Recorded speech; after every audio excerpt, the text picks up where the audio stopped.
Nakatikim ka na ba ng pansit habab ng Tayabas, Quezon? Yung pansit na ipaghahagisan muna bago ipakain sa'yo. Ayan ang galing ng batang are. Kung buhay siguro yung manok ay siguradong liyo. Kaya kung may babalik-balikan ako dito sa Quezon, walang iba kundi ang Liwag Pansit Habab. Dahil sa halagang 10 pesos, solve ka na. Meron din sila ditong Shanghai, 5 piso lang. Napakamura. Kaya naman pala ito ang paboritong almusal ng mga taga-Tayabas, Quezon. Natikman mo na ba? Kung hindi pa, tara! Banatan na natin yan. Let's go!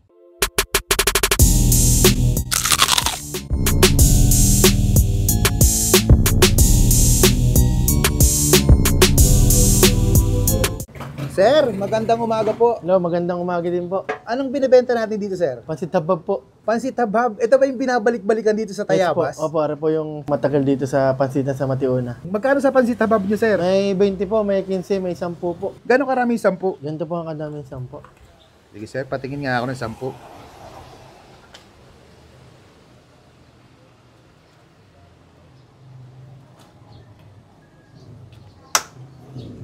Yes, 10 piso. Ito po yung 10. Yun, oh. Nga, sir. May ano na rin siya, no? May atay na rin ng baboy. Pag 10 piso, isa lang po ang lahok. Pag 20, 3 po ang lahok. Sa Shanghai, magkano po? Ubod po natin ay 5 piso. Ubod na may kamote. Shanghai po ay giniling na baboy, 5 piso po. 5 piso rin? Oo. Grabe mura. Isang Shanghai. Tigli 5. Ayun. Halagang 15. Bali 15 lang to, no, sir? Opo. 15. Gano'n na kayo katagal dito, sir? Kami po ay nagsimula ay 1997 po. Tinidad ko yung pansitan. Anong oras po kayo nag-o-open dito? 6 to 6 po. Katagalan na po yung 6. Pero madalasan alas 5 gawa ng madami pong nabili ay. Naubos po agad. Araw-araw naman, sir, no? Araw-araw po. Sa isang hango po natin ay 15 kilo ng tulyas. 15 kilo isang ganyan. Nakailang ganito kay sir? Minimum po sa normal po ay 8 siyam. Grabe. Siyam na ganyan sa isang araw lang. Lupit, no? Iba po yung Sabado, Linggo at holiday. Saan nagsimula itong sir? Ba't pansit habab ang tawag dito? Pag nalaki na ako, ganyan na pansit habab na talaga eh. Pansit habab? Simula kami dahon dati talaga. So ngayon ay walang dahon. Parang kinakapos kasi gawa na. Sa mga panahon, mas nauna pang maubos yung dahon kaysa sa bunga. Tapos meron po kami sukang mahalang doon. Matamis, toyo. Sukang mahalang, ito.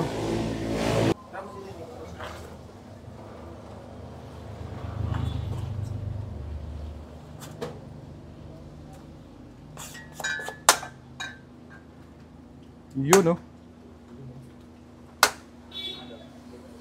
Kaya po pinapatuloy namin po yung lahok, no? Para hindi po ba masira. Pag ganito po kasi mahirap tusukin. Tapos kami isang tagal. Marami po nabili yun. Naibintuhan po namin magpatalo. Kaya pala hinahagis-hagis yun. Kala ko talagang nag-exhibition ka ng Hindi ho. Dati yung babae nagbabantay dito, no? Opo, nanay ko po yun. Okay. Ay nga po, minsan po yun, pasma na nga rin po at matagal na nga po hindi ako na rin po. Kaya, lamig. Paano pag hindi nasalo? Ewan ko po, sa sobrang sanay na rin po, lagi na po nasasalo na rin. Okay. Sige sir, tikman ko muna. Thank you. Sige po. At mga kabangers, napadayo ulit tayo dito sa Liwag Pansit Habab dito sa Tayabas, Quezon. Grabe, sobrang mura. 10 piso lang to, may ganyan na, oh. May pansit habab ka na, may atay. Tapos kung gusto mo ng Shanghai, 5 piso lang to. Ayan. Kung mabibiting ka sa ganito, meron silang 20 pesos. Ayan. 20 pesos. Dalawa na yung sahog niya, may chicken, may atay, tsaka itlog ng pugo. Ayan. Tikman natin. Masarap daw to, Ito talaga yung partner niya. Lalagyan na ito. Tapos lagyan natin ito, hot sauce. Ay! Ang pagkain ng pansit habab, ganito. Talagang ang pansit habab, nasa dahon ng sagi. Grabe, sobrang dami na uubos sila. 8 o 9 sa isang araw. Napakadami nun. Tara, tikman na natin bago pa dito. Tayo.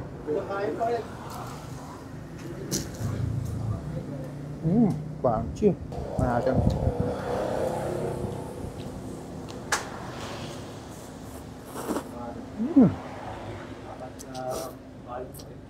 Grabe. Sarap rin. Solid.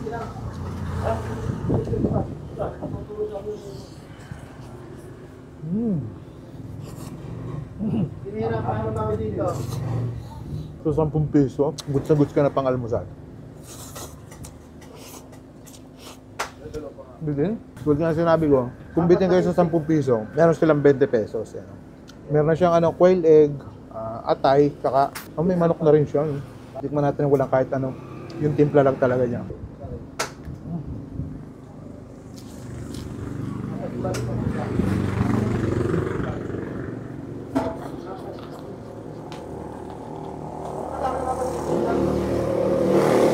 Sarap na rin siya, pero mas masarap kung may suka.